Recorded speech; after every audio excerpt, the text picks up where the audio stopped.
Nitish Kumar's newly formed government in Bihar will be seeking a trust vote today in the State Assembly, where he will have to prove majority. The new state government is led by the coalition of Nitish Kumar's Janata Dal, the Bharatiya Janata Party and the Hindustani Awam Morcha. Earlier, Nitish Kumar was a part of the Mahagathbandhan, but he left the alliance to take oath as the 9th Chief Minister. Let's cut across. 42,481 पुलिसकर्मी कार्यरत थे। कानून व्यवस्था को और बेहतर बनाने के लिए पुलिस बल की संख्या में बढ़ोतरी की गई है। इसके लिए कुल 2,27,873 पदों का सृजन किया गया है तथा इन पदों के विरुद्ध तेजी से बहाली की जा रही है। वर्तमान में राज्य में पुलिस बल की संख्या बढ़कर लगभग 1,10,000 हो गई है। इसके अलावा पुलिस के कुल 21,391 रिक्त पदों पर नियुक्ति की कार्रवाई प्रक्रियाधीन है तथा शेष पदों पर भी शीघ्र नियुक्ति की जाएगी। सभी पदों पर बहाली होने के बाद राज्य में पुलिस कर्मियों की संख्या प्रति लाख आबादी पर 170 से भी अधिक हो जाएगी, जो बिहार की आबादी एवं क्षेत्रफल के हिसाब से पर्याप्त है। विविध व्यवस्था को सुदृढ़ करने के लिए राज्य में 2005 से अब तक कुल 297 नए थानों का सृजन किया गया है। साथ ही 28 जिलों में यातायात थानों तथा 44 साइबर थानों का सृजन भी किया गया है। आपातकालीन स्थिति से निपटने के लिए डायल 112 की इमरजेंसी सेवा प्रारंभ की गई है। इस व्यवस्था के अंतर्गत किसी भी प्रकार की आपातकालीन स्थिति जैसे कि अपराध की घटना, आग लगने की घटना, वाहन दुर्घटना की स्थिति में या महिला, बच्चों एवं वरिष्ठ नागरिकों की सुरक्षा से संबंधित स्थिति में बिहार के किसी भी कोने से कोई भी पीड़ित व्यक्ति 112 नंबर पर निःशुल्क कॉल कर सकता है। पहले यह व्यवस्था जिला मुख्यालयों एवं शहरी क्षेत्रों में ही लागू थी। अब इसका विस्तार पूरे राज्य में किया जा रहा है। राज्य सरकार द्वारा पिछले कार्यकाल में विकसित बिहार के 7 निश्चय कार्यक्रम लागू किए। हर घर तक बिजली पहुंचा दी गई है। हर घर नल का जल, हर घर तक पक्की गली नाली, हर घर में शौचालय तथा टोलों का ग्रामीण सड़कों से जोड़ने का काम लगभग पूरा हो गया है। कुछ क्षेत्रों में जो भी काम छूटे हैं उन्हें भी तेजी से कराया जा रहा है। हर घर नल का जल के काम को 2 हिस्सों में कराया गया। जिन वार्डों में पेयजल की गुणवत्ता आयन, आर्सेनिक तथा फ्लोराइड से प्रभावित थी, उनका काम लोक स्वास्थ्य अभियंत्रण विभाग द्वारा तथा अन्य वार्डों के काम पंचायतों एवं नगर निकायों द्वारा कराया गया।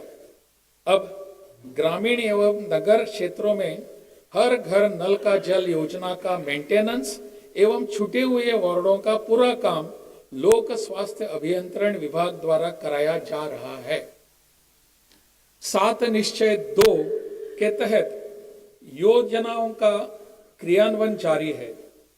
प्रथम निश्चय युवा शक्ति बिहार की प्रगति के तहत राज्य के 149 औद्योगिक प्रशिक्षण संस्थानों में से प्रथम चरण में 60 एवं द्वितीय चरण में 89 नए सेंटर ऑफ एक्सलेंस की स्थापना की जानी है, जिसमें अब तक 31 औद्योगिक प्रशिक्षण संस्थानों में सेंटर ऑफ एक्सलेंस की स्थापना हो चुकी है।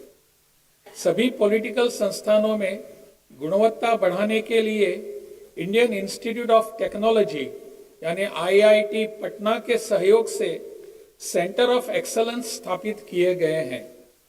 राज्य में अभियंत्रण विश्वविद्यालय, स्वास्थ्य विज्ञान विश्वविद्यालय एवं खेल विश्वविद्यालय की स्थापना की जा चुकी है।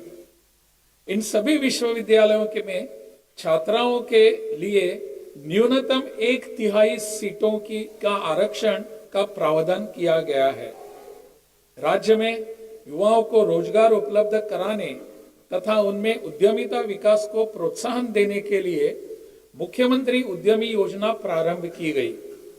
मुख्यमंत्री अनुसूचित जाति एवं अनुसूचित जनजाति उद्यमी योजना वर्ष 2018 से लागू है। इस योजना में 2020 से अति पिछड़े वर्ग को शामिल करते हुए मुख्यमंत्री अति पिछड़ा वर्ग उद्यमी योजना प्रारंभ की गई है। वर्ष 2021 में 7 निश्चय 2 के तहत सभी वर्गों की महिलाओं के लिए मुख्यमंत्री महिला उद्यमी योजना प्रारंभ की गई। इन तीनों योजनाओं में उद्यमियों को 10 लाख रुपए तक की सहायता दी जाती है, जिसमें 5 लाख रुपए का अनुदान एवं 5 लाख रुपए तक का ब्याज मुक्त ऋण दिया जाता है। इसके अतिरिक्त वर्ष 2021 में ही 7 निश्चय 2 के तहत अन्य वर्गों सामान्य एवं पिछड़ा वर्ग के युवाओं के लिए मुख्यमंत्री युवा उद्यमी योजना शुरू की गई, जिसमें 5 लाख रुपए का अनुदान एवं 5 लाख रुपए का ऋण 1% ब्याज पर दिया जाता है।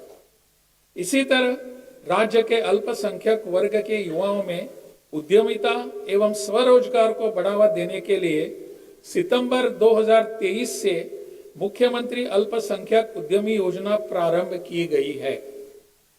इन सभी योजनाओं में कुल मिलाकर अब तक 40,049 उद्यमियों को 2,408 करोड़ रुपए से अधिक की राशि उपलब्ध कराई गई है। उद्योगों के विकास के लिए सरकार के प्रयासों से हजारों लोगों को रोजगार के नए अवसर मिल रहे हैं। दूसरे निश्चय सशक्त महिला सक्षम महिला, इसके अंतर्गत उच्चतर शिक्षा हेतु महिलाओं को प्रोत्साहित करने के लिए इंटर पास करने पर 25,000 रुपये तथा स्नातक उत्तीर्ण होने पर 50,000 रुपये दिए जा रहे हैं। पहले यह काम वर्ष 2018 में प्रारंभ हुई मुख्यमंत्री कन्या उत्थान योजना के अंतर्गत किया जा रहा था। उस समय इस योजना के अंतर्गत इंटर पास करने पर 10,000 रुपये तथा स्नातक उत्तीर्ण होने पर 25,000 रुपये की राशि दी जाती थी, जिसे अब 7 निश्चय 2 के तहत 2021 से बढ़ाकर क्रमशः 25,000 रुपये एवं 50,000 रुपये कर दिया गया है। अब तक इंटर पास 12 लाख से अधिक छात्राओं को तथा स्नातक उत्तीर्ण 1,60,000 से अधिक छात्राओं को आर्थिक सहायता दी जा चुकी है। साथ ही 7 निश्चय 2 के अंतर्गत शुरू की गई मुख्यमंत्री महिला उद्यमी योजना के तहत 6,753 महिलाओं को लाभ मिला है। सरकार के तीसरे निश्चय हर खेत तक सिंचाई का पानी, इसके अंतर्गत तकनीकी सर्वेक्षण कर 29,952 योजनाओं का चयन किया गया है एवं 4 विभागों तथा जल संसाधन विभाग, लघु जल संसाधन विभाग, ग्रामीण विकास विभाग और कृषि विभाग द्वारा इस काम को कराया जा रहा है। अब तक जल संसाधन विभाग द्वारा 666, लघु जल संसाधन विभाग द्वारा सतही जल से सिंचाई की 306, कृषि विभाग द्वारा 880 तथा ग्रामीण विकास विभाग द्वारा 187 योजनाएं पूर्ण की जा चुकी हैं। इन योजनाओं से 2,75,000 हेक्टेयर से भी अधिक क्षेत्र में अतिरिक्त सिंचाई क्षमता का सृजन हुआ है। इस काम को तेजी से कराया जा रहा है। सरकार के चौथे निश्चय स्वच्छ गांव समृद्ध गांव के अंतर्गत ग्रामीण क्षेत्रों में सोलर स्ट्रीट लाइट लगाने का काम चल रहा है। सभी पंचायतों के प्रत्येक वार्ड में औसतन 10-10 सोलर स्ट्रीट लाइट के अलावा हर पंचायत में 10 अतिरिक्त सोलर लाइट की व्यवस्था की गई है, जिनका उपयोग उस पंचायत के बड़े वार्डों तथा अन्य सार्वजनिक स्थलों जैसे कि स्कूल, स्वास्थ्य केंद्र, पंचायत सरकार भवन आदि के लिए किया जा सकेगा। सोलर स्ट्रीट लाइट से गांव में रात भर रोशनी मिलती रहेगी। कई वार्डों में सोलर स्ट्रीट लाइट का काम पूरा हो गया है और अगले वर्ष के अंत तक सभी वार्डों में काम पूरा किया जाएगा। सरकार के 5वें निश्चय स्वस्थ शहर विकसित शहर के अंतर्गत 122 नगर निकायों में ठोस एवं तरल अपशिष्ट प्रबंधन की व्यवस्था पूरी हो गई है तथा 261 नगर निकायों में यह व्यवस्था की जा रही है। मोक्षधाम योजना के अंतर्गत जिला मुख्यालयों एवं महत्वपूर्ण नदी घाटों के आसपास शवदाह गृह निर्माण की 49 योजनाओं की स्वीकृति दी गई है, जिसमें 9 योजनाओं पर कार्य प्रारंभ हो गया है। शहरों में स्ट्रॉम ड्रेनेज के लिए पूर्व से 13 योजनाओं का क्रियान्वयन किया जा रहा है तथा हाल ही में स्वीकृत 11 शहरों की योजनाएं निविदा की प्रक्रिया में है। सरकार के 6ठे निश्चय सुलभ संपर्कता के तहत जाम की समस्याएं से मुक्ति एवं सुचारू यातायात के लिए 36 बाईपास का निर्माण प्रस्तावित है। प्रथम चरण में शुरू की गई 20 योजनाओं से 4 योजनाओं का काम पूरा हो चुका है एवं 11 योजनाओं में कार्य प्रगति पर है तथा 5 योजनाओं में कार्यवाही प्रक्रियाधीन है।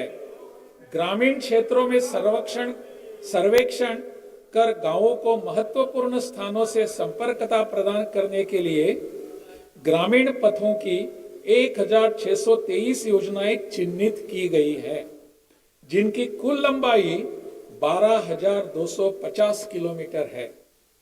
इस योजनाओं को अंतिम रूप दिया जा रहा है तथा शीघ्र ही इन पर काम प्रारंभ किया जाएगा। सरकार के 7वें निश्चय सबके लिए अतिरिक्त स्वास्थ्य सुविधा, इसके अंतर्गत फरवरी 2021 से गांवों के 7,800 स्वास्थ्य उपकेंद्रों में टेलीमेडिसिन की व्यवस्था की गई है। अब सामान्य बीमारियों के लिए लोगों को दूर स्थित अस्पतालों में नहीं जाना पड़ता है।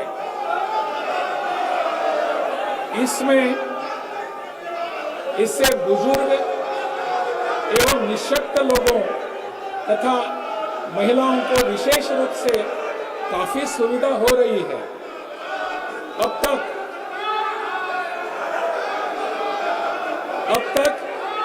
1,18,00,000 सुनिए, अब तक 1,18,00,000 से अधिक लोगों ने इसका लाभ लिया है। हृदय में छेद के साथ, बच्चों वाली बात है, हृदय में छेद के साथ जन्मे बच्चों के निःशुल्क उपचार हेतु 7 निश्चय 2 के अंतर्गत 1 अप्रैल 2021 से बाल हृदय योजना लागू की गई है। इस योजना के प्रशांति फाउंडेशन के सहयोग से गुजरात के अहमदाबाद में अवस्थित सत्य साई अस्पताल में ऐसे बच्चों का मुफ्त इलाज कराया जाता है। इसके तहत 6 वर्ष से अधिक उम्र के बच्चों के लिए साथ एक अभिभावक एवं 6 वर्ष के कम उम्र के बच्चों के साथ मां एक अभिभावक के लिए 10,000 रुपए प्रति व्यक्ति दर से सहायता राशि दी जाती है।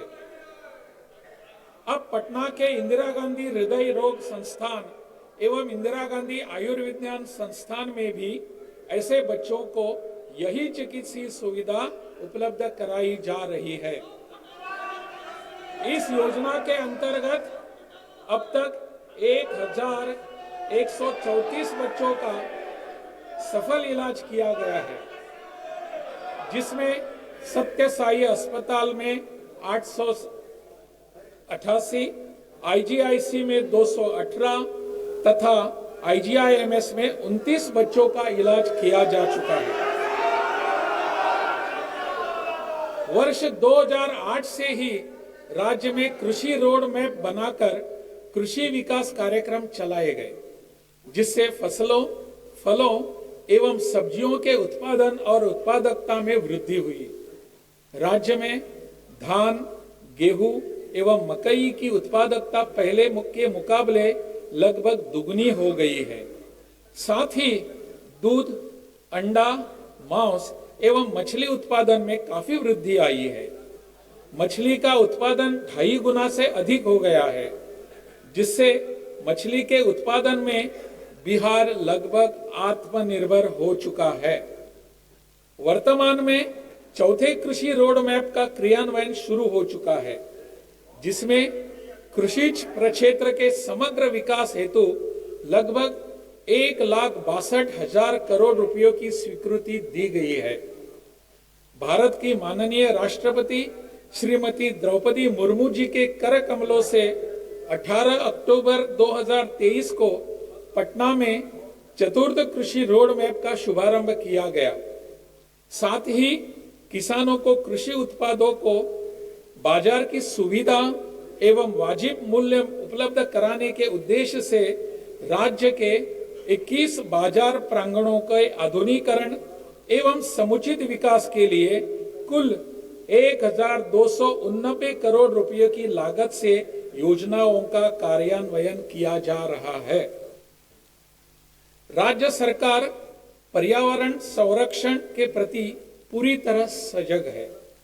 वर्ष 2019 में शुरू किए गए जल जीवन हरियाली अभियान के सभी 11 अवयवों पर मिशन रोड में काम हो रहा है। तालाब, पोखर, आहर, पैन एवं कुओं को अतिक्रमण मुक्त कराकर उनका जीर्णोद्धार कराया जा रहा है। सरकार ने निर्णय लिया है कि जल संरचनाओं को अतिक्रमण मुक्त करते समय गरीब एवं गृहविहीन विस्थापित लोगों को रहने की वैकल्पिक व्यवस्था की जाएगी। इसके तहत अब तक 1,735 परिवारों को आवास योजना की स्वीकृति दी गई है। जल जीवन हरियाली अभियान के अंतर्गत गंगा जल आपूर्ति योजना के तहत जल संकट वाले क्षेत्रों जैसे गया, बोधगया, राजगीर एवं नवादा शहरों में शुद्ध पेय गंगा जल की आपूर्ति शुरू कर दी गई है। राज्यों में सड़कों तथा पुल पुलियों का जाल बिछाकर राज्य के सुदूर क्षेत्रों से 6 घंटे में राजधानी पटना पहुंचने का लक्ष्य वर्ष 2016 में ही पूरा कर लिया गया। अब इस लक्ष्य को 5 घंटे किया गया है और इस पर तेजी से कार्य जारी है। साथ ही सुगम यातायात हेतु पटना सहित अन्य जिलों में फ्लाईओवर एवं एलिवेटेड रोड का निर्माण कराया जा रहा है। अब राज्य में सभी सड़कों, पुल पुलियों तथा भवनों के मेंटेनेंस पर जोर दिया जा रहा है, जिसे विभागीय स्तर पर करने की व्यवस्था भी की जा रही है। राज्य सरकार द्वारा शुरू से ही शिक्षा पर जोर दिया गया है। विद्यालयों में एक और जहां पोशाक, साइकिल, छात्रवृत्ति व अन्य कई योजनाएं लागू की गई, वहीं दूसरी ओर विद्यालयों की आधारभूत संरचनाओं को मजबूत किया गया। इसी का परिणाम है कि अब मैट्रिक के लड़कियों की संख्या लड़कों के लगभग बराबर पहुंच गई है। सरकार द्वारा बालिका शिक्षा पर विशेष ध्यान दिया गया है। सभी पंचायतों में उच्च माध्यमिक विद्यालय स्थापित किए गए हैं। इसके लिए 2,768 स्कूलों में नए विद्यालय भवन का एवं 3,530 विद्यालयों में अतिरिक्त क्लासरूम आदि के निर्माण हेतु कुल 7,530 करोड़ रुपयों की स्वीकृति दी गई है, जिस पर तेजी से काम जारी है। बालिका शिक्षा हेतु किए गए इन प्रयासों के कारण बिहार में प्रजनन दर जो वर्ष 2005 में 4.3 थी, वह अब घटकर 2.9 रह गया है। राज्य में वर्ष 2005 से बड़े ही पैमाने पर शिक्षकों की बहाली की गई है। वर्ष 2005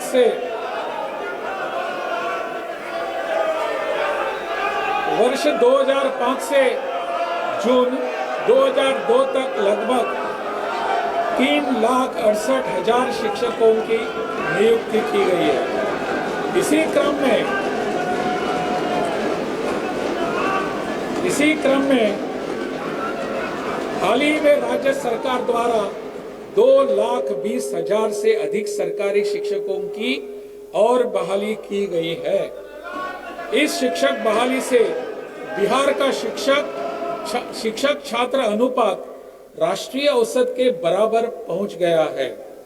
साथ ही लगभग 87,000 पदों पर शीघ्र ही बहाली प्रस्तावित है। राज्य सरकार द्वारा वर्ष 2006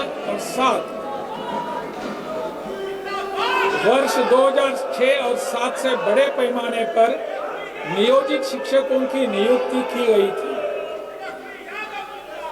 2006 और 7 में प्रशिक्षित शिक्षकों को 5,000 रुपये तथा अप्रशिक्षित शिक्षकों को 4,000 रुपये प्रति माह वेतन मिलता था। इनके वेतन में समय समय पर काफी वृद्धि हो गई है और वर्तमान में लगभग 40,000 रुपये प्रति माह वेतन मिल रहा है। सरकार द्वारा इन नियोजित शिक्षकों को सरकारी शिक्षक बनाने के लिए एक अलग से परीक्षा ली जाएगी, जिसमें उन्हें 3 बार भाग लेने का मौका मिलेगा तथा पास होने पर वे सरकारी शिक्षक बन जाएंगे। इस परीक्षा का आयोजन प्रक्रियाधीन है। राज्य में बुनियादी स्वास्थ्य सेवाओं में व्यापक सुधार हुआ है, जिसके परिणाम स्वरूप प्राथमिक स्वास्थ्य केंद्र में उपचार कराने वाले रोगियों की संख्या वर्ष 2005 में प्रतिमाह 49 से बढ़कर अब 11,615 हो गई है। स्वास्थ्य केंद्रों में दवाई के मुफ्त वितरण की सुविधा अगस्त 2000 से प्रारंभ की गई, जिसका शुभारंभ तत्कालीन उपराष्ट्रपति माननीय श्री भैरव सिंह शेखावत जी द्वारा न्यू गार्डिनर रोड अस्पताल पटना से किया गया। 2005 में 6 सरकारी मेडिकल कॉलेज एवं अस्पताल थे, जबकि आज सरकारी प्रक्षेत्र में 11 मेडिकल कॉलेज एवं अस्पताल कार्यरत है। वर्तमान में 15 नए मेडिकल कॉलेज एवं अस्पताल कार्यरत है।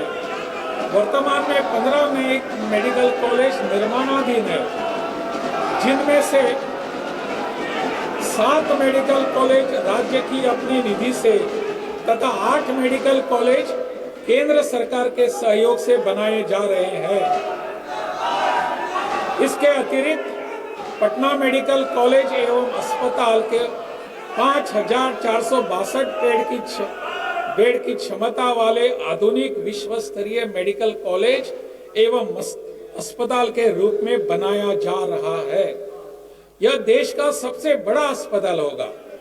इसके अतिरिक्त इंदिरा गांधी आयुर्विज्ञान संस्थान पटना,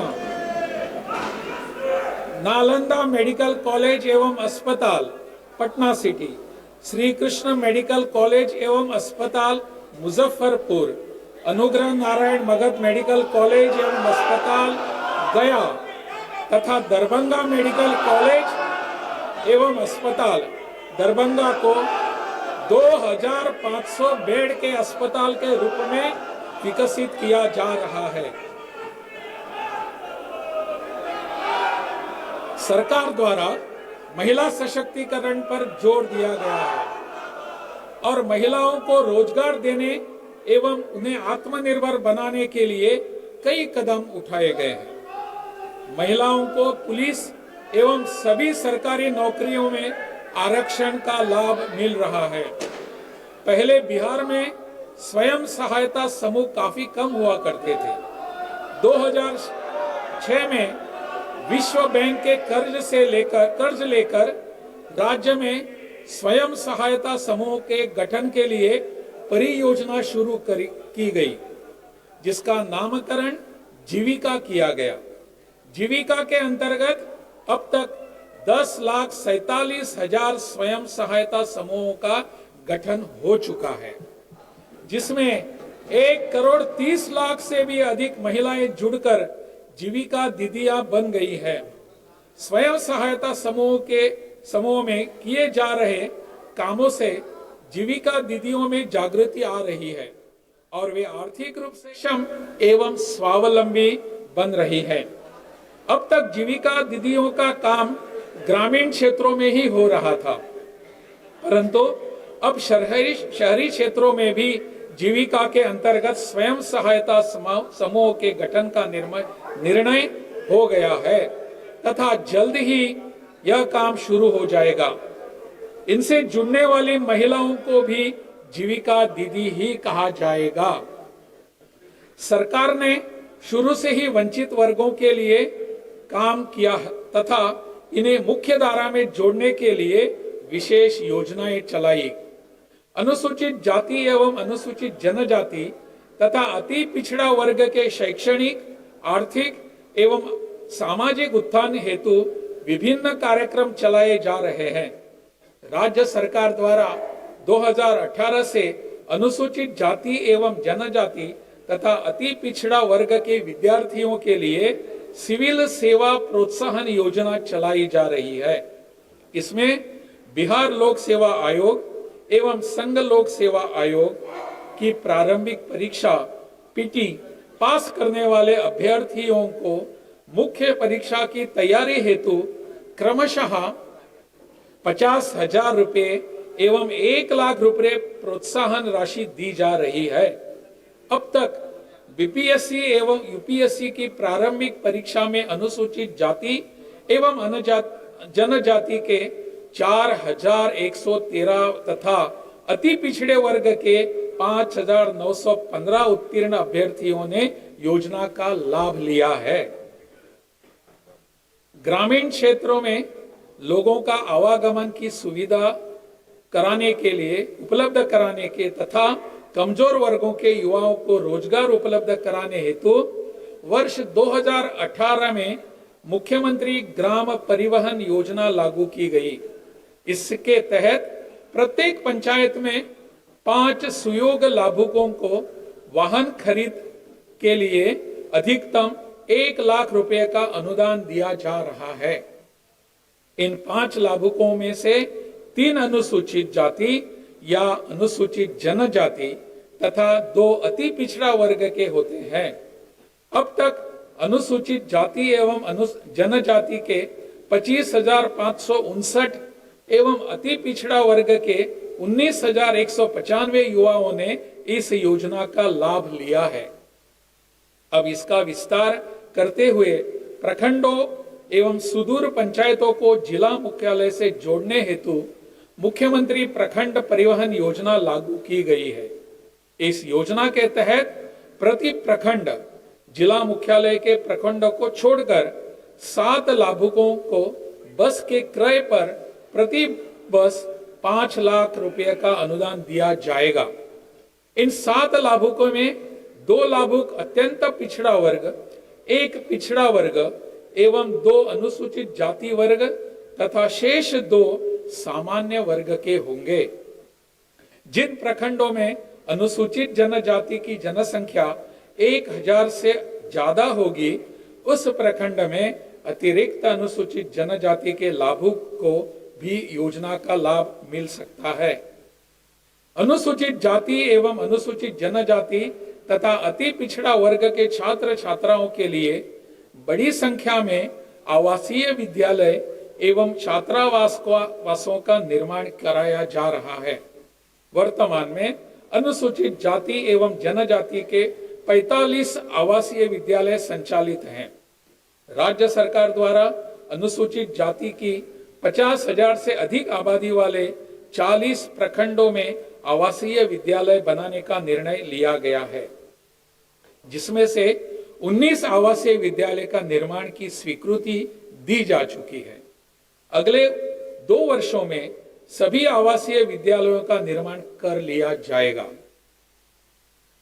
अन्य पिछड़ा वर्ग के लिए पूर्व से 12 कन्या आवासीय विद्यालय संचालित हैं।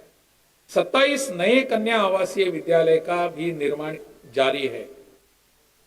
वर्ष 2006-07 से अल्पसंख्यक समुदाय के छात्र छात्राओं को नौकरियां हेतु प्रतियोगिता परीक्षाओं की तैयारी के लिए मुफ्त कोचिंग योजना संचालित है। अब तक 22,232 छात्र छात्राओं ने इस योजना का लाभ लिया है। तलाकशुदा मुस्लिम महिलाओं के लिए परित्यक्ता सहायता योजना की शुरुआत 2006-07 में की गई थी। उस समय 10,000 रुपये की राशि दी जाती थी, जिसे वर्ष 2017-18 से बढ़ाकर 25,000 रुपये कर दी गई है। इस योजना के तहत अब तक 15,049 महिलाओं ने सहायता ली है। पूर्व में मदरसा शिक्षक एवं शिक्षकेतर कर्मचारियों की स्थिति बहुत खराब थी। सरकार ने समय समय पर मदरसा शिक्षकों एवं कर्मियों के वेतन में बढ़ोतरी की तथा वर्ष 2019 में मदरसों के शिक्षकों एवं कर्मियों का वेतन बढ़ाकर अन्य शिक्षकों के अनुरूप कर दिया गया है।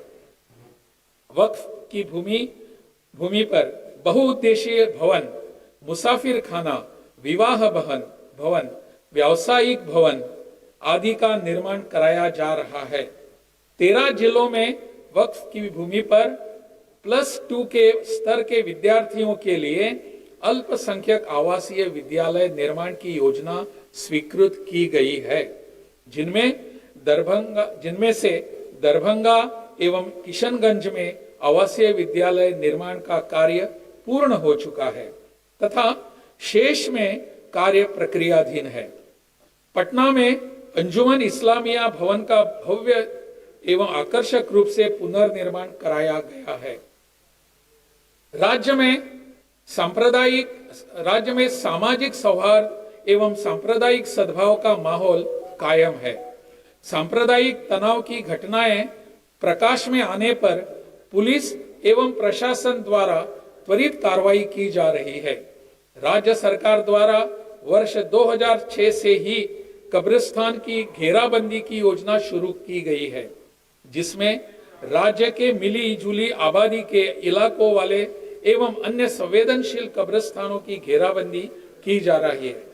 राज्य में 9,273 संवेदनशील कब्रिस्तानों को घेराबंदी के लिए चिन्हित किया गया है, जिसमें 8,519 कब्रिस्तान की घेराबंदी पूर्ण कर ली गई है।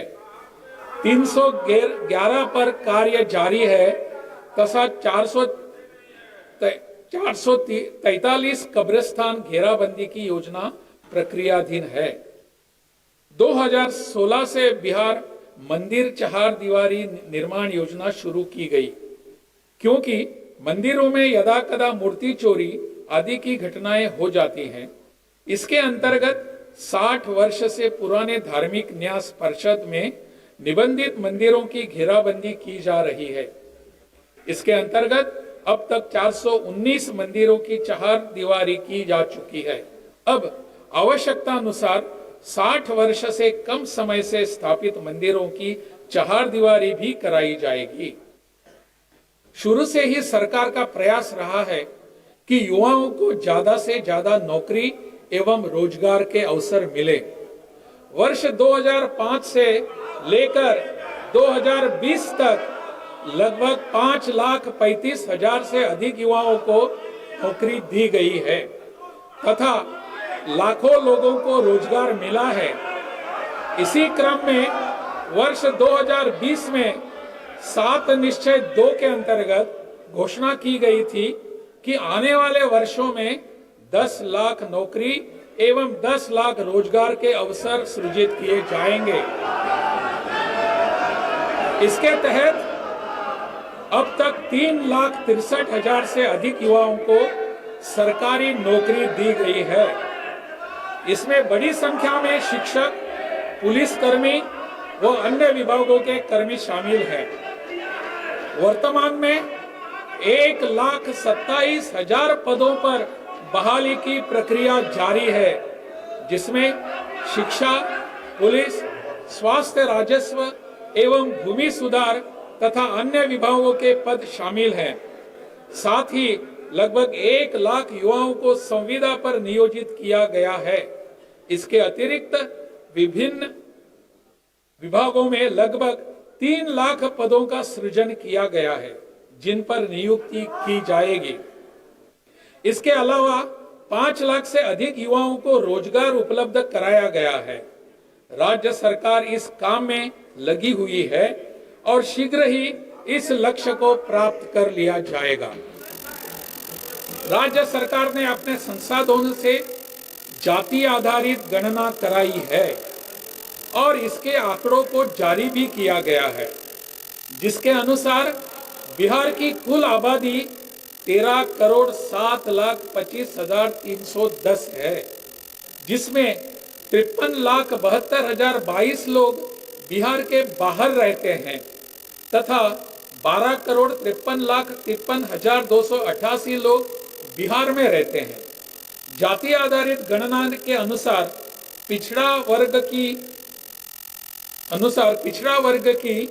27.12%, अत्यंत पिछड़ा वर्ग की 36.01%, अनुसूचित जाति की 19.65%, अनुसूचित जनजाति की 1.68% तथा सामान्य वर्ग की 15.52% आबादी है। समाज के सभी कमजोर वर्गों के सामाजिक उत्थान के लिए राज्य सरकार ने कानून बनाकर आरक्षण की सीमा 50 से बढ़ाकर 65% कर दी है। इसके अंतर्गत अनुसूचित जाति के लिए आरक्षण सीमा को 16% से बढ़ाकर 20%, अनुसूचित जनजाति के लिए आरक्षण की सीमा को 1% से बढ़ाकर 2%, अत्यंत पिछड़ा वर्ग के लिए आरक्षण की सीमा 18% से बढ़ाकर 25% तथा पिछड़ा वर्ग के लिए आरक्षण की सीमा को 12% से बढ़ाकर 18% कर दी गई है। इसके अलावा सामान्य श्रेणी के आर्थिक रूप से कमजोर वर्ग के लिए 10% आरक्षण पूर्ववत लागू रहेगा। इन सभी वर्गों का मिलाकर अब कुल आरक्षण 75% हो गया है। जाति आधारित गणना में लोगों की आर्थिक स्थिति की जानकारी भी ली गई है। इसमें गरीब परिवारों की कुल संख्या 94 लाख पाई गई है, जिसमें सभी वर्गों के लोग शामिल हैं। गरीब परिवारों को आगे बढ़ाने के लिए मुख्यमंत्री लघु उद्यमी योजना शुरू की गई है, जिसके तहत सभी वर्गों के चिन्हित गरीब परिवारों के एक सदस्य को 2 लाख रुपए की सहायता दी जाएगी। जिन परिवारों के पास आवास नहीं है, उन्हें जमीन खरीदने हेतु निर्धारित राशि को 60,000 से बढ़ाकर 1 लाख रुपया कर दी गई है। साथ ही मकान बनाने के लिए उन्हें 1,20,000 रुपये अलग से दिए जाएंगे। वर्ष 2018 से सतत जीविकोपार्जन योजना के तहत अत्यंत निर्धन परिवार को रोजगार हेतु दी जा रही सहायता राशि को 1 लाख रुपये से बढ़ाकर 2 लाख रुपये कर दी गई है। इन सब कार्यों में कुल मिलाकर 2,50,000 करोड़ रुपये की व्यय अनुमानित है, जिसके कारण इसे अगले 5 सालों में पूरा करने का लक्ष्य निर्धारित किया गया है।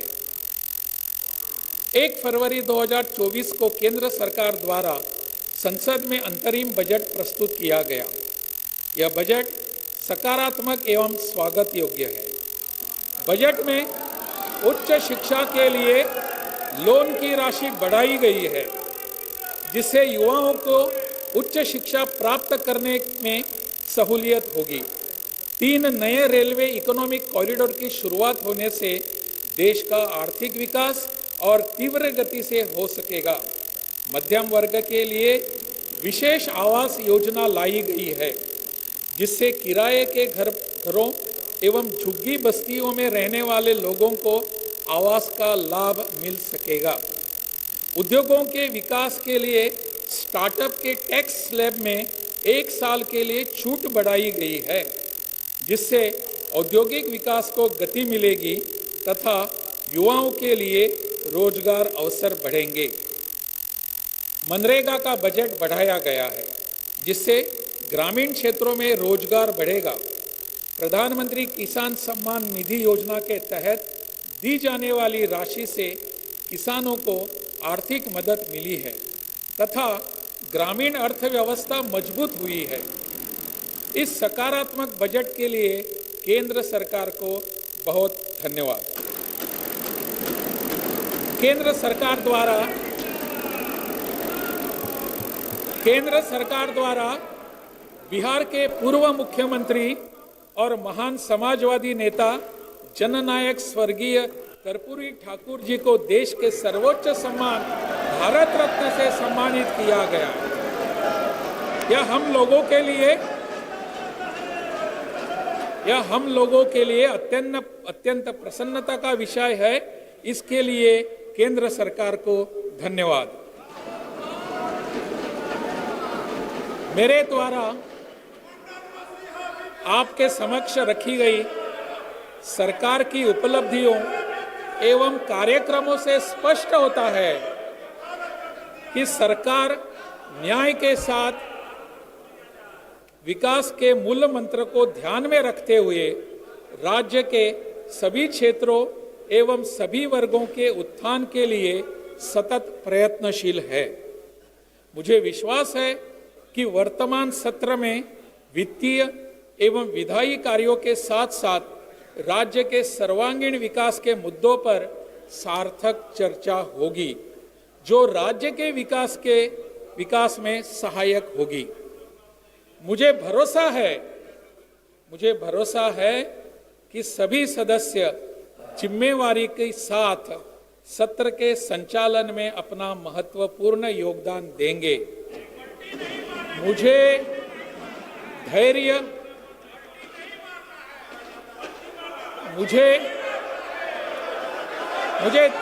के एवं ध्यानपूर्वक, इसको जरा ध्यान से सुनिए, मुझे धैर्य एवं ध्यानपूर्वक सुनने के लिए आप सभी माननीय सदस्यों को बहुत बहुत धन्यवाद देता हूं। जय हिंद, जय बिहार।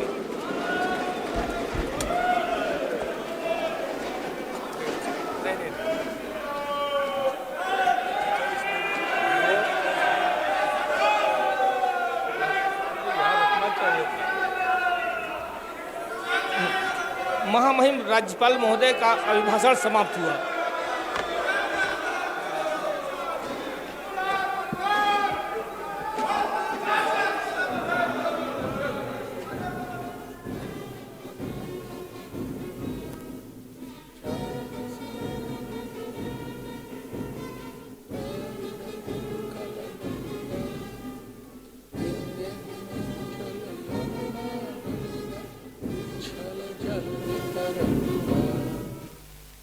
शुभ नामे जागे, तब शुभ आशीष मांगे, काहे तव जय गाथा, जनगण मंगल दायक जय, भारत भाग्य विधाता। जय हे, जय हे, जय हे, जय जय जय जय।